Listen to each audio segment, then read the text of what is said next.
ہم رسول اللہ کی نگاہوں سے بھی پوشیدہ نہیں رہ سکتے، ان کی نگاہیں دوربین بھی دیکھتی، ہمارے رب کی نگاہیں بھی دیکھتی، حضور اللہ کی عطا سے دیکھتے ہیں۔ تو جب یہ عقیدے جم جائیں گے، روح میں اتر جائیں گے، تو زندگی میں نظم پیدا ہو جائے گا۔ جہاں کوئی سیکورٹی نہیں پہنچتی، کوئی عقیدہ نہیں پہنچتا، کوئی جو ہے وہ کیمرہ نہیں پہنچتا، وہاں یہ عقیدہ پہنچتا ہے، ان اللہ خبیر بما تعملون، جو تم کرتے ہو تمہارا رب اس سے باخبر ہے۔ اللہ تعالیٰ جل شانہ نے اس شخص کی کہانی کو بیان کیا ہے جو قیامت کے دن جہنم کی طرف جا رہا ہوگا۔ کچھ لوگ اسے پوچھیں گے ما سلککم فی سقر، کہ تم جہنم میں کیوں جا رہے ہو؟ تو وہ جواب میں کہے گا لم نک من المصلین، کہ ہم نماز نہیں پڑھا کرتے تھے۔ آج جہنم میں جانے کا سبب نماز نہ پڑھنا ہے۔ پنجگانہ نماز ہر عاقل بالغ مرد اور عورت پر فرض کی گئی ہے، اور قرآن مجید میں مختلف صیغوں سے 700 سے زائد مرتبہ اس کی تاکید ارشاد فرمائی گئی۔ سینکڑوں احادیث نماز کی تاکید، فضائل، ادا کرنے کی ترغیب اور نہ پڑھنے پر ترہیب میں وارد ہیں۔ اگر کوئی شخص نماز کا انکار کرتا ہے تو وہ دائرہ اسلام سے خارج ہے، لیکن اگر کوئی سستی کی وجہ سے نماز نہیں پڑھتا، صرف سستی کی وجہ سے نہیں پڑھتا، اللہ کا حکم جانتا ہے، اس کو کہا جائے آؤ نماز کو، تو وہ آگے سے مذاق نہیں کرتا یا نماز کا تمسخر یا استحقار نہیں کرتا، بلکہ بس اپنی سستی کی وجہ سے مسجد میں نہیں آتا۔ جو نماز کو ہلکا جانے، خفیف جانے، وہ بھی دائرہ اسلام سے خارج ہے، کافر ہے۔ لیکن جو شخص اس کو اللہ کا حکم جانتا ہے اور اس کو پڑھنا اپنے اوپر ضروری سمجھتا ہے، لیکن سستی کی وجہ سے پڑھ نہیں سکتا، تو اس کے بارے میں علماء کی آراء مختلف ہیں۔ حضرت امام اسحاق اور حضرت امام احمد رضی اللہ تعالی عنہما آپ تو فرماتے ہیں کہ ایسا شخص کافر ہے اور اس کو قتل کرنا واجب ہے۔ حضرت امام مالک کا قول ہے کہ، اور امام شافعی کا بھی یہی قول ہے، وہ بھی کہتے ہیں کہ اس کو قتل کیا جائے گا اور بطور حد قتل کیا جائے گا۔ حضرت امام اعظم امام ابو حنیفہ علیہ رحمہ آپ فرماتے ہیں کہ بے نمازی کو قتل نہیں کیا جائے گا، بلکہ اس پر تعزیر نافذ ہوگی۔ یہ حاکم وقت کی ثواب دید پر ہے کہ وہ اس پر کیا سزا دیتا ہے، اور فرمایا اس کو 7 قید کیا جائے گا اور توبہ کے لیے اس کو زور دیا جائے گا۔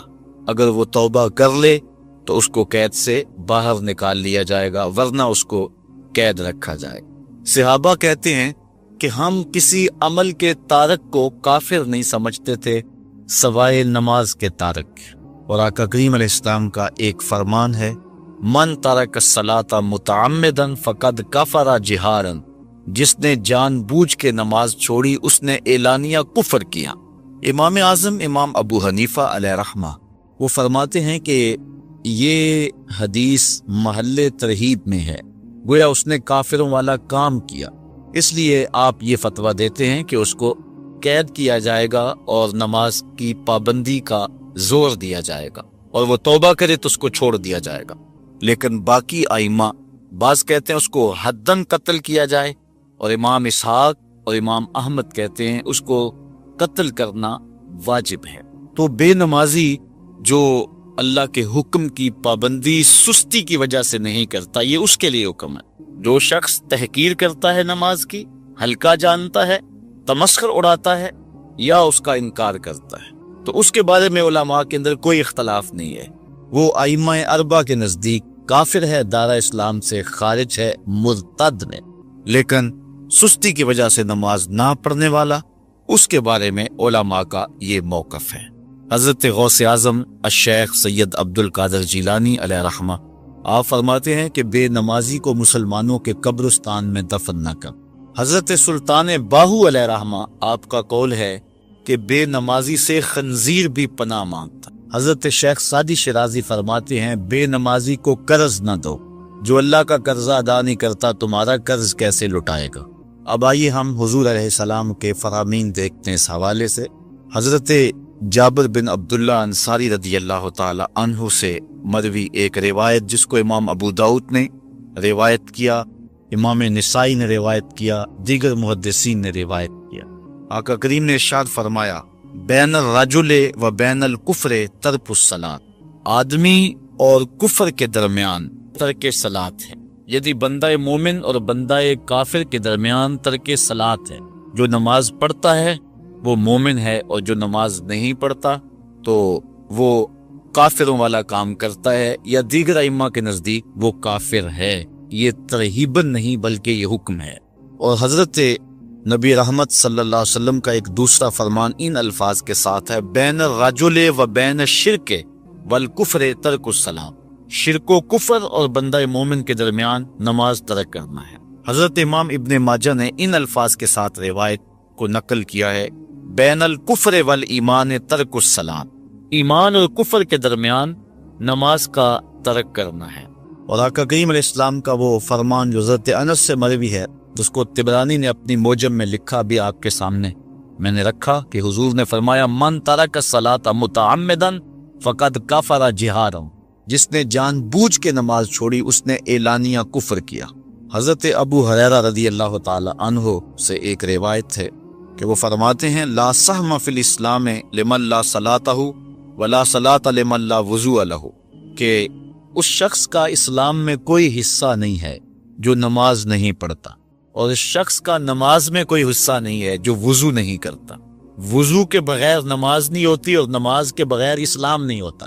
اور اسی روایت کو بالفاظ دیگر حضرت عبداللہ ابن عمر رضی اللہ تعالی عنہ نے حضور سے یوں روایت کیا ہے، طبرانی نے اپنی موجم میں اس کو لکھا لا ایمان لمن لا امانتہ ولا صلاۃ۔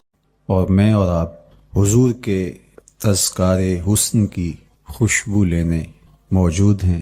آقا کریم علیہ السلام کے جمال جہاں آرا کی تابانیاں اور جلوہ سامانیاں ہمارے ذوق کی تسکین، قلب کا قرار، روح کی ٹھنڈک، ایمان کی تازگی، عشق و محبت کی نہضت کا سبب اور ذریعہ ہے۔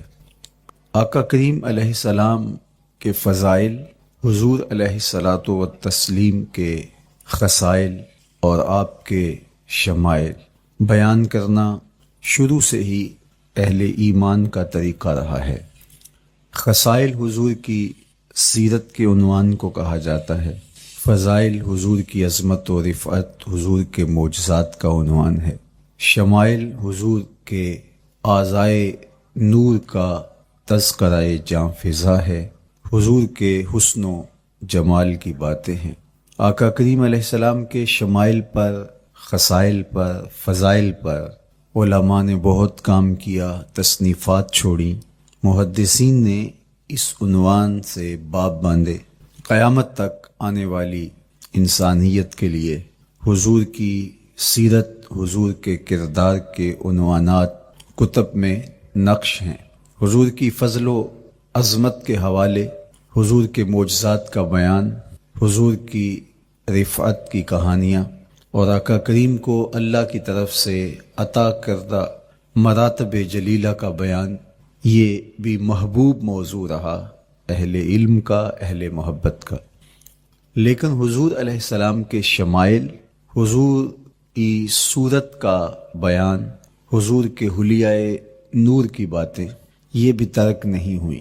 عمومی طور پہ ہم شخصیات کے کردار کے حوالے سے، ان کی عادات کے حوالے سے، ان کے خصائل کے حوالے سے، ان کی تعلیمات کے حوالے سے پڑھتے ہیں، ان کے شمائل کے حوالے سے اتنی زیادہ تفصیلات نہیں ہوتی۔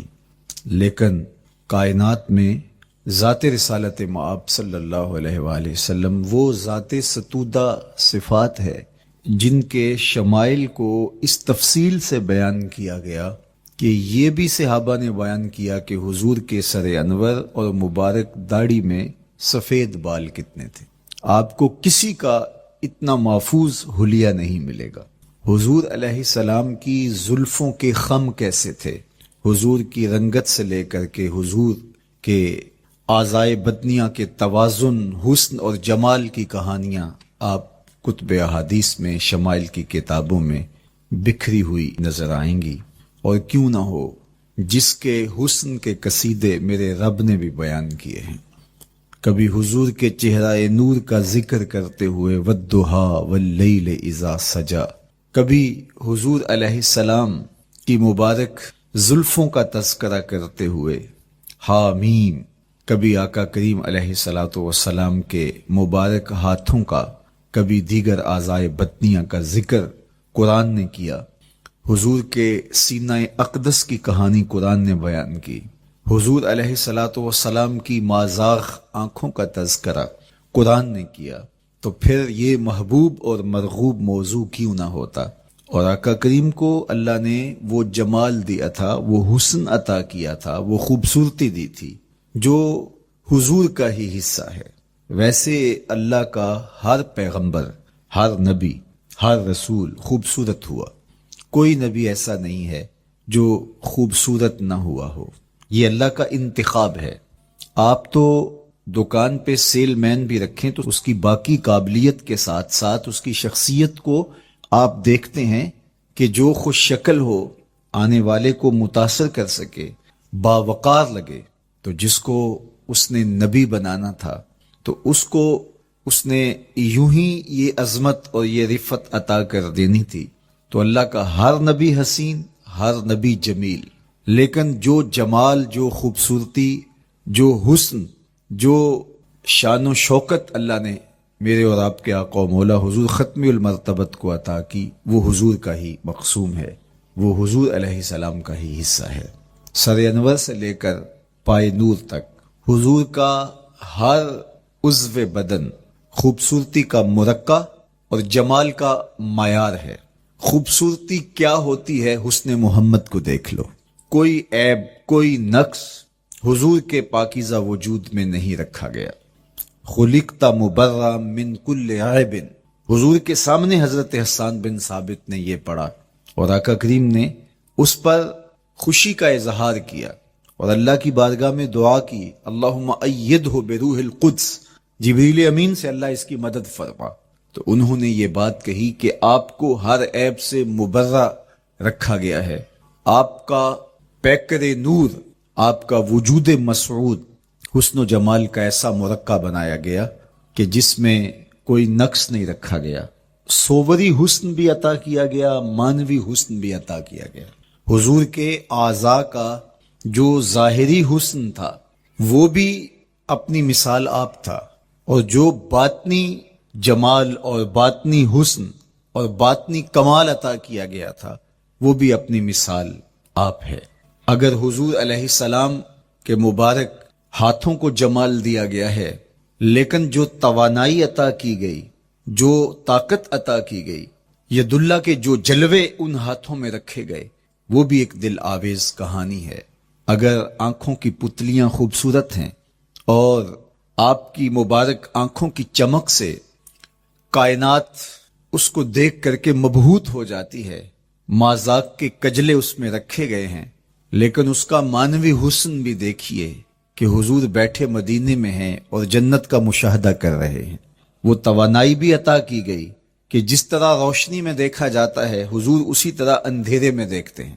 فرمایا صحابہ صفیں سیدھی رکھا کرو، مت سمجھو کہ میں صرف آگے دیکھتا ہوں، میں آگے بھی دیکھتا ہوں، میں پیچھے بھی دیکھتا ہوں، میں تمہارے رکوع بھی دیکھتا ہوں اور دلوں میں پیدا ہونے والے خشوع بھی دیکھتا ہوں۔ اقبال بولے، اے فروغت صبح آثار و دہور، چشم تو بی نندائے ما فی الصدور۔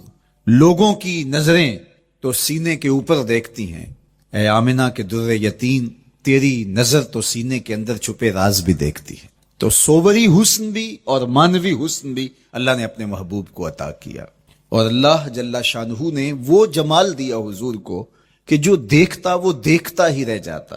ایسی چمک، ایسی رانائی، ایسی خوبصورتی اور ایسا جمال تھا، دیکھنے والے کہا کرتے ہیں اللہ اللہ، یاد آتا ہے خدا دیکھ کے صورت تیری۔ کتنے لوگ ہیں جنہوں نے صرف حضور کے چہرے کو دیکھا اور لبوں پہ کلمہ جاری ہو گیا۔ معروف نام حضرت عبداللہ بن سلام رضی اللہ تعالیٰ عنہ کا ہے، یہودیوں کے بہت بڑے حبر تھے، بہت بڑے عالم تھے۔ حضرت یوسف علیہ السلام کی اولاد سے تعلق تھا اور اس معاشرت میں ایک وقار کی مسند پہ براجماں رہتے، لیکن جو ہی حضور علیہ السلام مکے سے ہجرت فرما کے مدینہ تشریف لائے تو یہ حضور کو دیکھنے آئے. با فضل الصدقہ اٹھا کر دیکھیے کہ ایک مناظرہ ترتیب دیا انہوں نے کہ ان سے یہ بات کروں گا، یہ سوال کروں گا، یہ اعتراض اٹھاؤں گا. لیکن جب حضور کی مجلس میں پہنچے اور آقا کریم علیہ السلام کے رخ زیبا کو دیکھا تو سارے سوال بھول گئے. رومی بولے اے لقائے تو جواب ہر سوال، حل شود ہر مشکلت بے کی لوکال. تیری ملاقات ہی تو سارے سوالوں کا جواب ہے، تیرا ایک بار دیکھ لینا ہی تو سارے مسئلے حل کر دیتا ہے. تو سوالات کا ایک ڈھیر اٹھائے لائے تھے، ایک گٹھڑی باندھ کے لائے تھے سر پہ رکھ کے، لیکن جو ہی حضور کو دیکھا تو وہ جو گٹھڑی باندھ کے لائے تھے اس کی گرہیں ڈھیلی ہونے لگی، پھر سوال تتلیوں کی طرح اڑنے لگے اور حضور کو دیکھا تو کوئی سوال ہی باقی نہ رہا. اب آقا کریم نے فرمایا عبداللہ ابن سلام آؤ کدھر آئے ہو؟ یہ تو مناظرہ کرنے آئے تھے، سودا لینے کے لیے بازار گئے ہم، ہاتھ اس کے بکے جس کے خریدار گئے. لیکن جب آقا کریم نے پوچھا کہ آؤ کدھر آئے ہو تو انہوں نے کہا حضور میں آپ کا غلام بننے آیا ہوں، تیری تک کے ادامہ میں مرید ہو گئے. حضور کے ہاتھ پہ بیعت اسلام کر لی. اب جن لوگوں نے عبداللہ ابن سلام کو تیار کر کے بھیجا تھا وہ امید میں تھے کہ تھوڑی دیر کے بعد ہم سنیں گے کہ انہوں نے سخت سوال کیے اور مسلمانوں کے نبی ان کا جواب نہیں دے پائے. لیکن جب ان کے کانوں تک یہ خبر پہنچی کہ عبداللہ بن سلام نے تو کوئی سوال ہی نہیں کیا بلکہ وہ محبوب کی نگاہوں کا شکار ہو گئے اور انہوں نے دیکھتے ہی حضور پر تن من سب کچھ نچھاور کر دیا اور لبوں پہ کلمہ جاری ہو گیا، تو وہ صبر نہ کر سکے اور عبداللہ ابن سلام کے پاس پہنچے اور جا کے کہا کہ تو نے یہودیت کی ناک خاک آلود کر دی. تم نے کوئی سوال کیا ہوتا، انہوں نے جواب دیا ہوتا اور پھر تم نے مان لیا ہوتا تو ہم سمجھ جاتے کہ ایک عالم تھا، علمی پیاس بجھ گئی، مطمئن ہو گیا. لیکن یہ عجیب کہانی ہے، سنا ہے تم نے کوئی سوال بھی نہیں اٹھایا، انہوں نے جواب بھی نہیں دیا، بس تم نے ان کو دیکھا اور دیکھتے ہی تمہارے لبوں پہ کلمہ جاری ہو گیا، تو یہ کیا کہانی ہوئی؟ تو عبداللہ ابن سلام نے جو جواب دیا وہ آب زر کے ساتھ لکھنے کے قابل ہے. انہوں نے کہا کہ یہ بات میری سمجھ میں بھی نہیں آئی. جب میں اس آقا و مولا کی چوکھٹ پہ پہنچا اور میں ان سے سوال کرنے کے لیے لفظوں کو ابھی ترتیب ہی نہیں دیا تھا کہ میری نظر ان کے جمال جہاں آرا پہ پڑ گئی. اب عبداللہ بن سلام کے لفظ سنیے، فرماتے ہیں فلما تبینت وجہہ عرفت ان وجہہ لیس بوجہ کذاب. جب میں نے ان کے جمال جہاں آرا کو دیکھا، چہرہ نور کو دیکھا، رخ زیبا کی زیارت کی تو میں نے پہچان لیا یہ چہرہ کسی جھوٹے کا ہو ہی نہیں سکتا ہے. دیکھنے والے کہا کرتے ہیں اللہ اللہ، یاد آتا ہے خدا دیکھ کے صورت تیری. اللہ نے صورت ہی ایسی بنائی، جمال ہی ایسا دیا، خوبصورتی ہی ایسی دی کہ جو حضور کو دیکھتے وہ دیکھتے ہی رہ جاتے. تو کتنے لوگ تھے کہ جنہوں نے محض حضور کو دیکھا پھر اس کے بعد لب کھلے تو کلمہ ہی جاری ہوا. وہ خوبصورتی اور وہ جمال اللہ نے اپنے محبوب کو عطا کیا. آقا کریم علیہ الصلوۃ والسلام کا ایک ایک عضو بدن خوبصورتی کا مرقع تھا، بلکہ خوبصورتی کا معیار تھا. حسن کیا ہوتا ہے، حسن کا معیار کیا ہوتا ہے، جمال کسے کہتے ہیں، خوبصورتی کی تعریف کیا ہے، اعضائے محمد صلی اللہ علیہ وآلہ وسلم کا توازن دیکھ لو تو میں پتہ چلے گا کہ حسن کسے کہتے ہیں. حضور علیہ السلام کو اللہ تعالیٰ جل شانہ نے جو حسن بخشا، جو جمال دیا، جو خوبصورتی دی، وہ حضور کے مبارک قدموں سے اس کا انداز کیجئے کہ جس کے قدم اتنے سونے ہیں اس کا چہرہ کتنا سونا ہوگا. حضرت عبداللہ بن بریدہ رضی اللہ تعالی عنہ حضور کے مبارک قدموں کا ذکر کرتے ہوئے وصف جمال محمد کی کہانی چھیڑتے ہیں اور فرماتے ہیں کانا رسول اللہ صلی اللہ علیہ وآلہ وسلم احسن البشر قدما. کہتے ہیں کہ کائنات میں جتنے سونے قدم میرے حضور کے تھے کسی کے تھے ہی نہیں. جو جمال اللہ نے حضور کے مبارک قدموں کو دیا تھا، اللہ اکبر، وہ کسی اور کا مقسوم نہیں تھا. خوبصورت قدم. اور حضرت انس رضی اللہ تعالیٰ عنہ، حضرت ابو ہریرہ رضی اللہ تعالیٰ عنہ اور حضور کے وصاف ہیں حضرت ہند بن ابی حالہ رضی اللہ تعالیٰ عنہ، یہ حضور کا حلیہ بیان کرتے ہیں. حضرت امام حسن بن علی رضی اللہ تعالیٰ عنہ نے حضرت ہند بن ابی حالہ کو ایک دن کہا کہ مجھے اپنے آقا و مولا کا حلیہ بتاؤ، تو انہوں نے حضور کا حلیہ بیان کیا۔ یہ حضور کے وصاف ہیں، چونکہ انہوں نے حضور علیہ السلام کو بہت قریب سے دیکھا اور آقا کریم علیہ السلام کی زیارت سے مالا مال ہوئے۔ ویسے حضرت امام حسن نے بھی تو حضور کو دیکھا تھا، اور بھی اصحاب نے حضور کو دیکھا تھا۔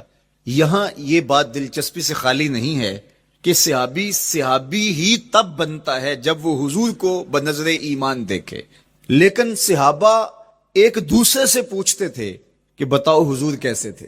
میاں تم نے نہیں دیکھا؟ تو وہ کہتے تھے دیکھ کر بھی نہیں دیکھ۔ صرف چند لوگ ہیں جو حضور کا حلیہ بیان کرتے ہیں، اس کی کیا بچا؟ تو علماء نے لکھا کہ حضور کے چہرے پہ جلووں کی تابش ایسی تھی اور حضور کا جمال ایسا تھا اور اس کی چمک ایسی تھی کہ کسی میں ہمت ہی نہیں تھی کہ وہ جی بھر کے دیکھ سکے۔ تو بعد میں ایک دوسرے سے پوچھتے تھے بتاؤ تم نے دیکھا تو حضور کیسے تھے؟ اگر ان لوگوں کی تعداد میں آپ کو بتاؤں تو 3 درجن سے زیادہ نہیں ہوگی جو حضور علیہ السلام کے وصاف ہیں، حضور کے حلیہ نگار ہیں، جو آقا کریم علیہ السلام کی صورت کا نقشہ بیان کرتے ہیں۔ دیکھا 1,24,000 اصحاب نے ہے، لیکن جو وصف بیان کرتے ہیں، شمائل رسول کو بیان کرتے ہیں، ان کی تعداد 3 درجن سے زیادہ نہیں۔ اور یہ بھی وہ لوگ ہیں جنہوں نے حضور کو بچپن میں دیکھا، جنہوں نے حضور کو سوئے ہوئے دیکھا، حضور کو بہت قریب سے دیکھا۔ حضور علیہ السلام کے پاس ان کا آنا جانا بہت زیادہ تھا، اس طرح انہوں نے حضور علیہ السلام کو دیکھا۔ حضرت حسان بن ثابت رضی اللہ تعالی عنہ فرماتے ہیں کہ میں جو حضور کا حلیہ بیان کرتا ہوں تو اس کا سبب یہ ہے کہ میرے پاس حضور کو دیکھنے کا ایک طریقہ آ گیا تھا۔ فَلَمَّا نَظَرْتُ إِلَىٰ أَنْوَارِهِ فَوَضَعْتُ كَفِّي عَلَىٰ عَيْنِي خَوْفًا مِنْ ذِهَابِ بَصَرِي، کہا کہ جب میں حضور کو دیکھتا تھا تو اپنی آنکھوں پر انگلیاں رکھ کے انگلیوں کی اوٹ سے دیکھتا تھا کہ حضور کے جلووں کی چمک سے میری آنکھوں کی بینائی نہ جاتی رہے۔ یہ کون کہہ رہے ہیں؟ حضرت حسان بن ثابت رضی اللہ تعالیٰ عنہ۔ اور آپ جانتے ہیں حضرت حسان بن ثابت رضی اللہ تعالیٰ عنہ شاعر ہیں، اور شاعر حسن دیکھنے میں بڑا دلیر ہوتا ہے، اور یہ حسن بھی ابھی پوشیدہ ہے۔ 70,000 بشریت کے پردے ڈالے گئے ہیں، اگر یہ حسن بے نقاب ہوتا تو کوئی جلووں کی تاب ہی نہ لا سکتا۔ یہی بہتر ہے کہ وہ پردے میں رو پوش رہے، وہ اگر پردہ اٹھا دے تو کسے ہوش رہے؟ کس کی ہمت تھی؟ اب چھپا ہوا مستور حسن بھی اگر دیکھتے ہیں تو آنکھوں پہ انگلیاں رکھ کے دیکھتے ہیں، اور بیان کرنے والوں کی تعداد میں نے عرض کی کہ 3 درجنوں سے زائد نہیں ہے۔ تو یہ وہ لوگ ہیں جنہوں نے حضور کو دیکھا۔ اب امام حسن پوچھ رہے ہیں حضرت ہند بن ابی حالہ رضی اللہ تعالی عنہ کو کہ آپ نے حضور کو دیکھا تو مجھے بتائیے میرے نانا کا جمال کیسا تھا؟ تو حضرت ہند بن ابی حالہ نے حضور کا حلیہ بیان کیا۔ تو جب حضور کے قدموں کی کہانی انہوں نے بیان کی تو حضرت ہند بن ابی حالہ نے کہا کان النبی صلی اللہ علیہ وآلہ وسلم شسن القدمین والکفین، حضور علیہ السلام کے مبارک قدم اور حضور کی ہتھیلیاں پر گوشت تھے۔ یہ حضور علیہ السلام کے مبارک قدموں کا جمال بیان کرتے ہیں۔ اللہ اکبر۔ اور حضور علیہ السلام کے قدموں کے بارے میں امام ترمذی جو شمائل میں حدیث لائے ہیں اس میں انہوں نے یہ بھی بیان کیا کان رسول اللہ صلی اللہ علیہ وسلم مسیح القدمین، حضور علیہ السلام کے مبارک قدم ملائم تھے، خوبصورت تھے، کھردرے نہیں تھے، کوئی پھٹن نہیں تھی۔ عمومی طور پہ قدم پھٹ جاتے ہیں اور ایڑیاں بہت سارے لوگوں کی پھٹ جاتی ہیں تو وہ خوبصورتی باقی نہیں رہتی۔ تو وہ کہتے ہیں کہ حضور مسیح القدمین تھے، اور جب آقا کریم علیہ السلام کے مبارک قدموں پہ پانی ڈالا جاتا تو وہ ڈھل کے نیچے چلا جاتا۔ یہ تھا حضور کے قدموں کا حسن اور حضور کے قدموں کا جمال۔ اچھا، آقا کریم علیہ السلام کی جو مبارک ایڑیاں تھیں وہ زیادہ پر گوشت نہیں تھی، ان کے اوپر گوشت زیادہ نہیں چڑھا تھا، اس لیے کہ ایڑیوں کا زیادہ پر گوشت ہونا ایڑیوں کے حسن کو زائل کر دیتا ہے۔ حسن کا مرقع ہی جمال مصطفیٰ ہے، تو اس لیے اللہ نے ایک ایک عضو کو تراش کر کے بنایا ہے، بلکہ پوچھ پوچھ کے بنایا ہے۔ جس طرح حسان بن ثابت رضی اللہ تعالی عنہ کہتے ہیں کأنک قد خلقت کما تشاء، محبوب مجھے تو یوں لگتا ہے جس طرح آپ کے رب نے آپ کو آپ سے پوچھ کے بنایا ہے کہ محبوب بتاؤ کہ میں آپ کے اعضاء کو کیسے توازن اور کیسے حسن اور کیسے جمال دوں۔ تو حضور کی مبارک ایڑیاں یہ پرگوشت نہیں تھی. باقی حضور کے پاؤں پرگوشت تھے اور کوئی پھٹن نہیں تھی، بالکل نرم گداس اور بالکل جو ہے وہ ملائم تھے، اور جب پانی ڈالا جاتا تو پانی ڈھل کے نیچے 1 سیکنڈ میں آ جاتا.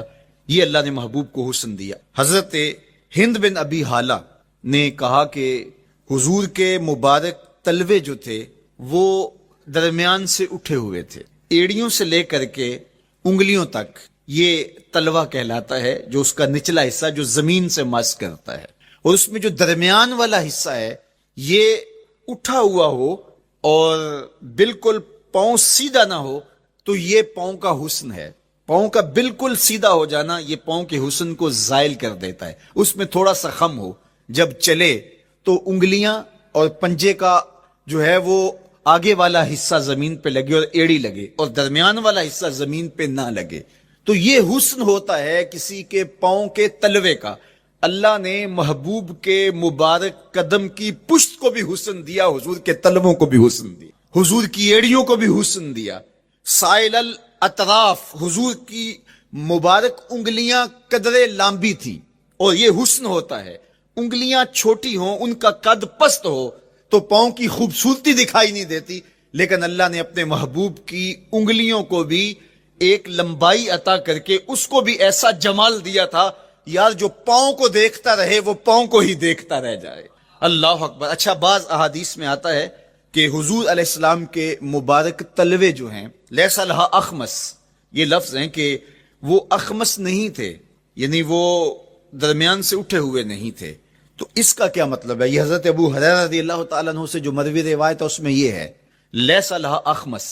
اور حضرت ہند بن ابی حالہ سے جو حضور کے مبارک تلووں کا حسن بیان کیا گیا ہے تو اس میں یہ بیان کیا گیا ہے کہ حضور علیہ الصلوۃ والسلام کا مبارک قدموں کا تلووں کا حسن یہ تھا کہ وہ درمیان سے تھوڑے سے اٹھے ہوئے تھے، اور یہ خوبصورت پاؤں کا جمال ہوتا ہے. تو ان 2 چیزوں میں علماء نے تطبیق کی. اللہ ان علماء کی قبروں پر رحمتیں نازل کرے جو حضور کے حسن پہ، حضور کے جمال پہ گفتگو کرتے رہے، اور ایک ایک عضو پر انہوں نے کئی صفحات لکھے اور کتابیں انہوں نے تحریر کی حضور کے جمال پر. اب حضرت ہند بن ابی حالہ رضی اللہ تعالی عنہ، انہوں نے تو حضور کو گھر میں دیکھا تھا، یہ حضرت خدیجۃ الکبریٰ رضی اللہ تعالی عنہا کے فرزند تھے ابو حالہ سے. اب انہوں نے تو دیکھا، اب حضور لیٹے ہیں تو انہوں نے حضور کے پاؤں کو دیکھا کہ درمیان میں ہلکا سا خم ہے اور یہ پاؤں کا جمال ہے.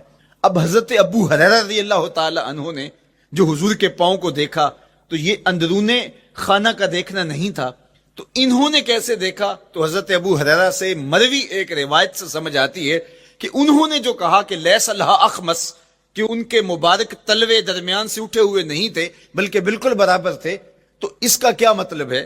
تو حضرت ابو ہریرہ سے ایک روایت مروی ہے، وہ فرماتے ہیں کہ جب حضور علیہ السلام کسی چٹان کے اوپر چلتے تو حضور علیہ الصلوۃ والسلام کا وہاں قدم پڑتا تو وہ اس چٹان کے اندر حضور کا قدم گھس جاتا، وہ موم کی طرح چٹان نرم ہو جاتی. اس طرح زمین پر بھی حضور چلتے تو مبارک پاؤں کا جو نشان قدم ہے وہ پورا دکھائی دیتا.